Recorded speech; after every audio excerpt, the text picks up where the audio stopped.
നമസ്കാരം. ഭാരത് ലീവിലേക്ക് സ്വാഗതം. മുഖ്യമന്ത്രിയുടെ മകൾ വീണ വിജയന് ഇന്ന് നിർണായക ദിനമാണ്.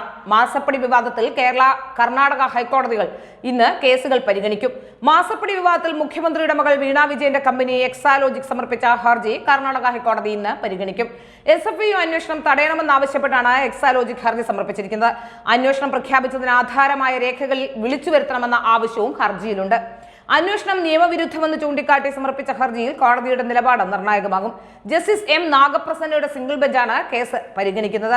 SFIO ഡയറക്ടർക്ക് വേണ്ടി ഹാജരാകുന്നത് കർണാടകയുടെ additional solicitor general AST Kulur Aravind കാമത്താണ്.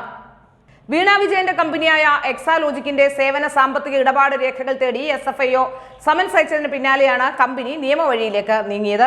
ഇക്കഴിഞ്ഞ വ്യാഴാഴ്ചയാണ് അന്വേഷണം റദ്ദാക്കണമെന്നാവശ്യപ്പെട്ടുള്ള ഹർജി വീണ വിജയൻ കർണാടക ഹൈക്കോടതിയിൽ സമർപ്പിച്ചത്.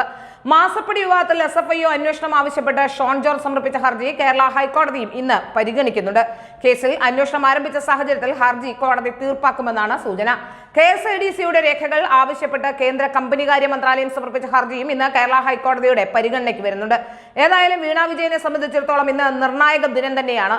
വീണ വിജയന് അറസ്റ്റിലേക്കാണോ കാര്യങ്ങൾ നീങ്ങുന്നത്, അല്ലെങ്കിൽ ചോദ്യം ചെയ്യലിലേക്കാണോ കാര്യങ്ങൾ നീങ്ങുന്നത് എന്ന കാര്യങ്ങളൊക്കെ നമുക്ക് ഇനി അറിയാൻ പറ്റും. മാത്രമല്ല, കേസിൽ ഇനി മറ്റെന്തെങ്കിലും തരത്തിലുള്ള വഴിത്തിരിവോ, കേസ് ഇപ്പോൾ അന്വേഷിക്കേണ്ട എന്ന് കോടതി പറയുമോ എന്നുള്ളതും നിർണായകമായ കാര്യം തന്നെയാണ്.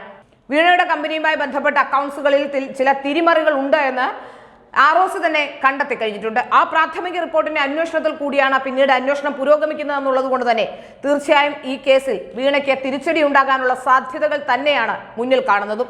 ഏതായാലും ഇന്ന് കേസ് പരിഗണിക്കുന്നത് വീണയെ സംബന്ധിച്ചിടത്തോളം ഏറ്റവും പ്രധാനപ്പെട്ട കാര്യമാണ്. വളരെ പെട്ടെന്ന് പരിഗണിക്കണമെന്ന ആവശ്യമാണ് വീണ ഉന്നയിച്ചത്. കാരണം CMRL-ലും KSIDC-യിലും ഒക്കെ പോലീസ് അന്വേഷണത്തിന് വന്ന സ്ഥിതിക്ക് താമസിയാതെ ഒന്നുകിൽ ക്ലിഫ് ഹൗസിലേക്കോ അല്ലെങ്കിൽ വീണ താമസിക്കുന്ന സ്ഥലത്തേക്കോ എക്സാലോജിക്കിന്റെ രജിസ്റ്റേർഡ് അഡ്രസ്സായ AKG സെന്ററിലേക്കോ ഒക്കെ അന്വേഷണ സംഘം വന്നേക്കാം.